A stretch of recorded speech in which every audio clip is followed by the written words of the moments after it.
இன்னைக்கு தியேட்டர்ல ரிலீஸ் ஆன காந்தா படம் எப்படி இருக்குன்றதாங்க இந்த வீடியோ நம்ம பார்க்க போறோங்க. இந்த படம் பாத்தீங்கன்னா 1950s நடக்கிற மாதிரி ஒரு பீரியடிக் படமா தான் பிரசன்ட் பண்ணிருக்காங்க. இதோட ஒன்லைன் ஸ்டோரி என்ன கேட்டீங்கன்னா, ஒரு மிகப்பெரிய ஒரு டைரக்டர் இருக்காரு, அவரால உருவான ஒரு மிகப்பெரிய ஆக்டர் இருக்காரு. இவங்க ரெண்டு பேருமே பாத்தீங்கன்னா ஏதோ ஒரு பிரச்சனைனால ரெண்டு பேரும் பிரிஞ்சிருக்காங்க. ரெண்டு பேரும் சேர்ந்து ஒரு படத்தை ஒண்ணு எடுக்கிறாங்க. அந்த படத்தை எடுக்கிறப்போ நடக்கிற சம்பவங்கள் தான் இந்த படத்தோட ஃபர்ஸ்ட் ஹாஃப். ரெண்டு பேரும் ஏன் பிரிஞ்சாங்க, எதனால இவங்க ரெண்டு பேருக்குள்ள விரிசல் வந்துச்சுன்றத இந்த படத்தோட ஃபர்ஸ்ட் ஹாஃப்ல ரிவீல் பண்ணிருப்பாங்க.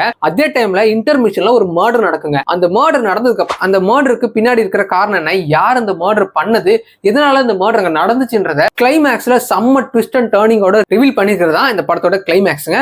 பயங்கர எமோஷனலாவும் முடிச்சு வச்சிருப்பாங்க. இந்த படத்தோட பிளஸ் பாயிண்டே யாருன்னு கேட்டீங்கன்னா, துல்கர் சல்மானும் சமுத்திரக்கனி தான். ரெண்டு பேருமே ஆக்டிங்ல பின்னி எடுத்துட்டாங்க. குறிப்பா பாத்தீங்கன்னா துல்கர் சல்மானுக்கு நடிப்பு சக்கரவர்த்தி என்ற ஒரு பட்ட பேர் இந்த படத்துல இருக்கு.